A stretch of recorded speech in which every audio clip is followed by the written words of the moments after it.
Hello, everyone. It is your favorite time of the week. It is Wednesday evening after my accounting class, and it is time for the power rankings. We are halfway through the season officially. Week 8 has passed a couple days ago. Have 8 more to go. We will crown our next champion. Hopefully, it's not Rad again. I say that with love.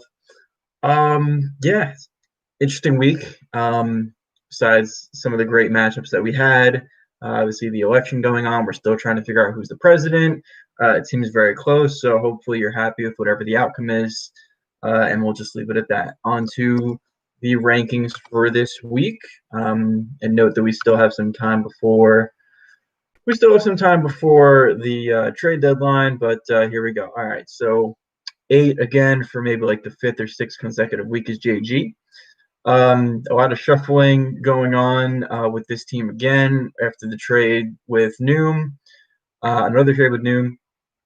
And so I think Watson, Clyde Edwards-Helaire, Will Fuller, Melvin Gordon, those are the guys getting it done every week. They've actually been more consistent and solid than we have seen in the past. So it looks like your team is pretty credible with those 4 guys. And then things start to fall off. You have a lot of inconsistency with Juju. He's not getting all the yardage that you would hope for and a lot of the end zone scores that you would see from him. Jarvis Landry, even without Odell Beckham, I think the rain affected that matchup. I have Cole Beasley as the flex.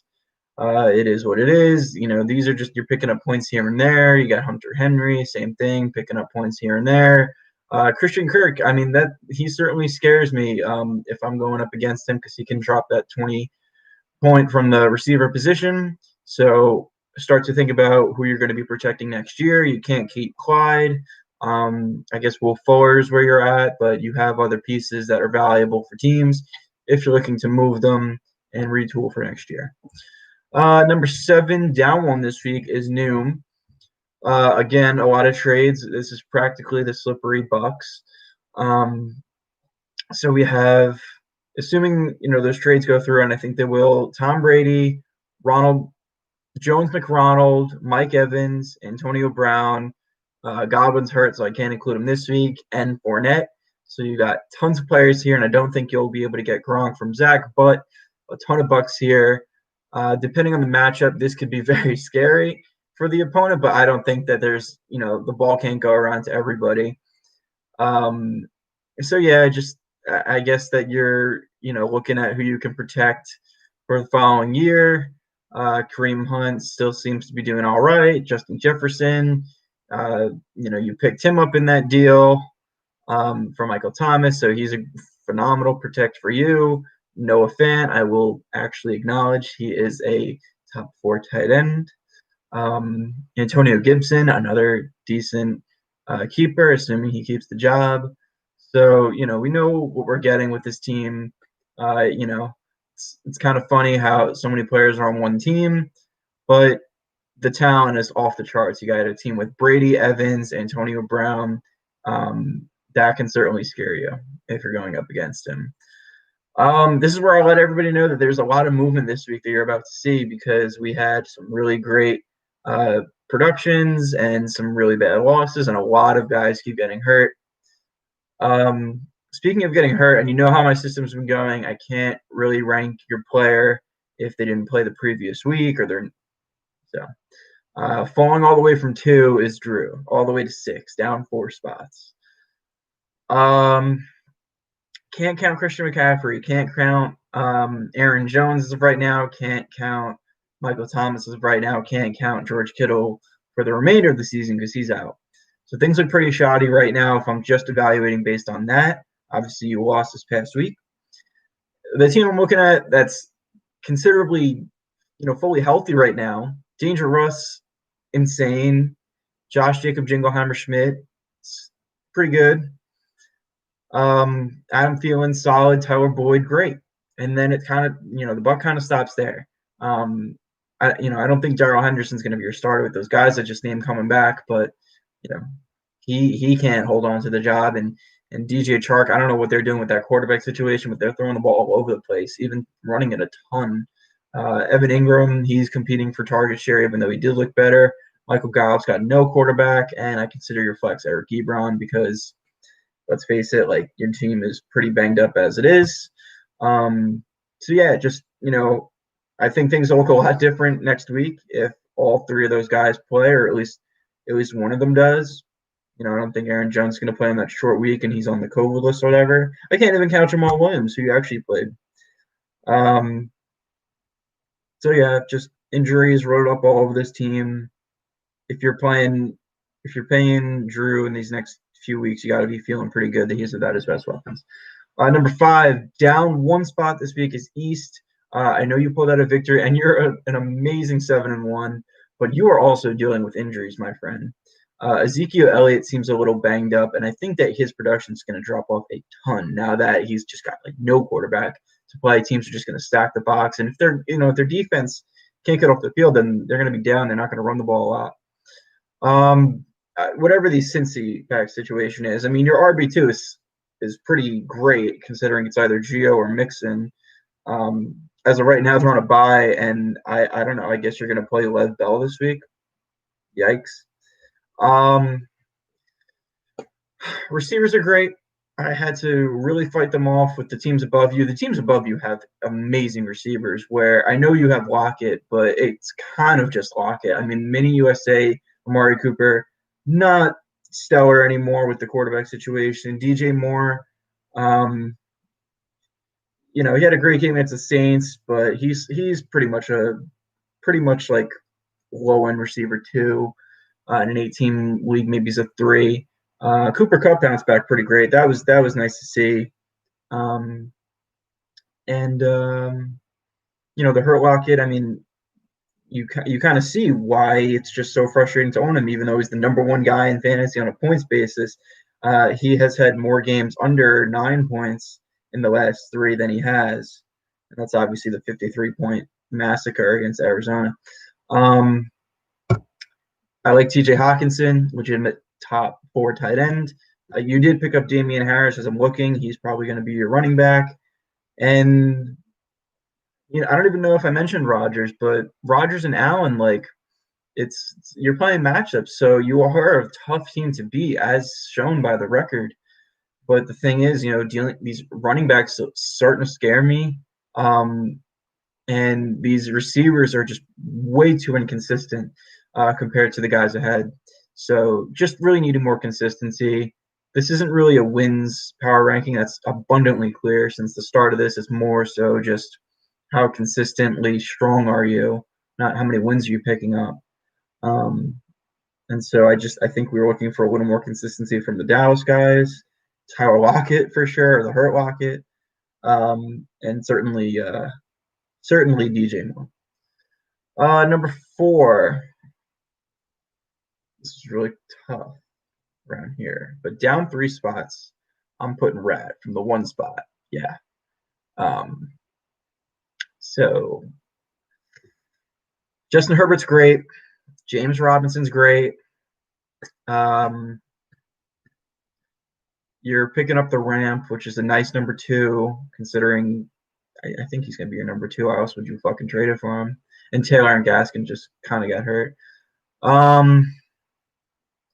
Adams is a monster. He is clearly the best receiver in fantasy.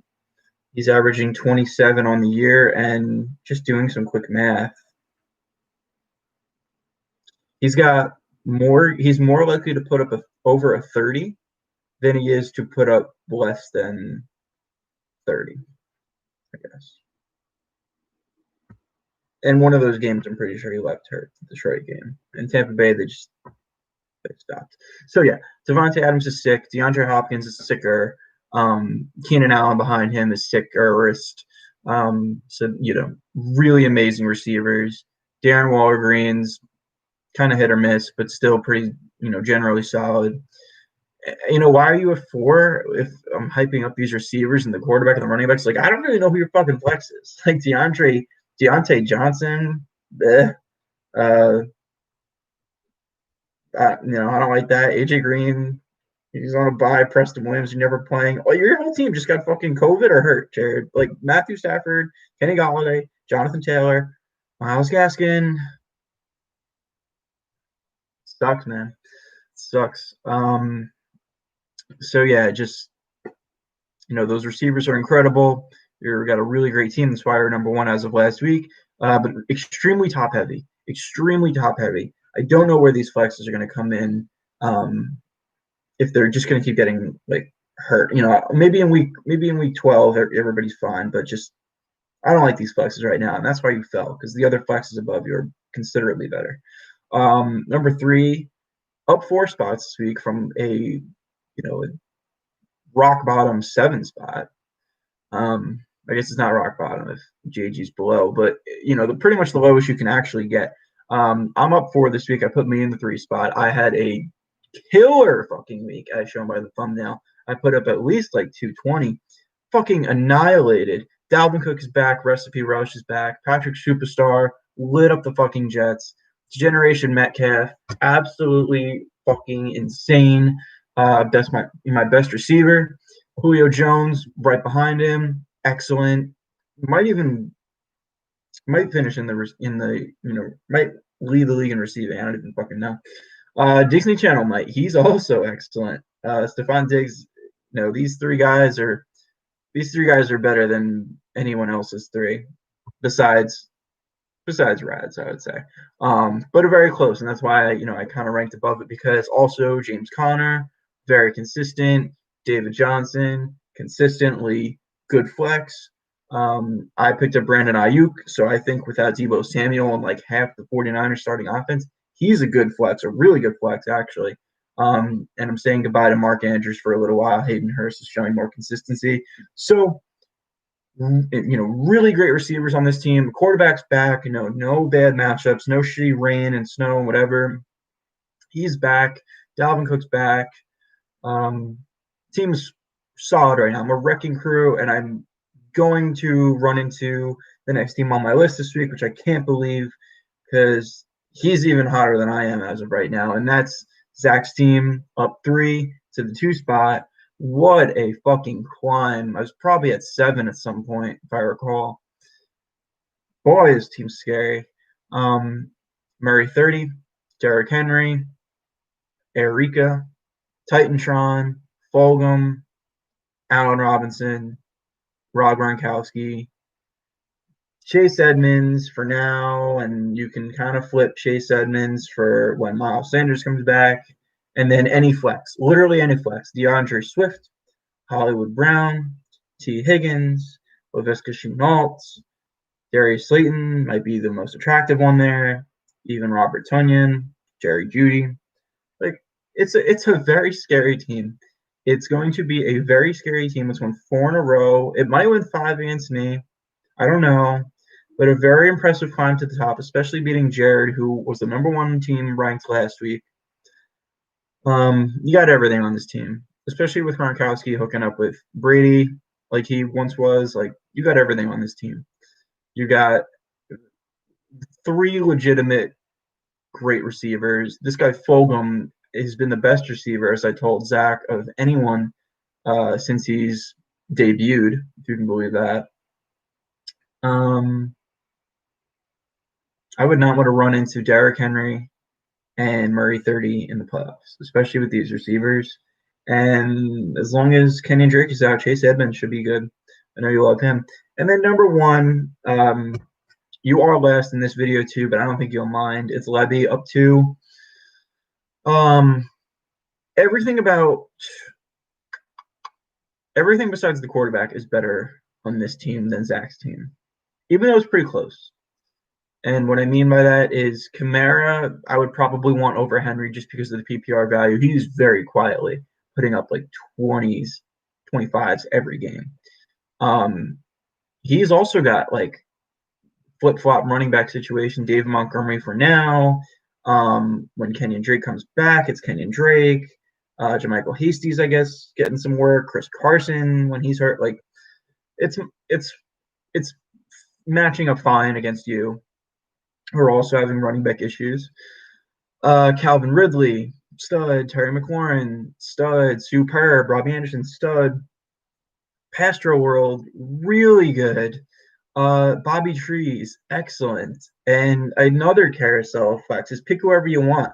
I think Corey Davis is frankly the best one, and I can't believe I missed out on him for a fucking dollar. Such a cheap Jew. Corey Davis, Chase Claypool, Jonnu Smith has been great. I guess Dave Montgomery's the other guy. When he's healthy, can you drink? Whatever. Just like really strong. I don't, Lamar is disappointing every single week. He's nothing like he was last year. But I will say this: I think that Tannehill has been good enough to start, and if he has some weaker matchups coming up, this could be a matchup situation very soon. Because I don't think that Lamar is able to carry this. Wrong way to say it. He's much more capable of making this very talented team lose than he is helping it win. And when you're matching up with tough teams that have Russell Wilson, Patrick Mahomes, Kyler Murray, Justin Herbert, Brady Rogers, Watson, like you do have the worst quarterback starting right now. And I just, I don't know. You probably shouldn't trade for one. I just think that, hopefully it doesn't bite you when it matters the most because your team is way too good for that, even for next year. So anyway, HGG, 7 is Noom, 6 is Drew, 5 is East, 4 is Red, 3 is me, 2 is Zach, 1 is Levy. No nicknames to speak. I actually just fucking forgot about it. I wanted to get this video to you guys.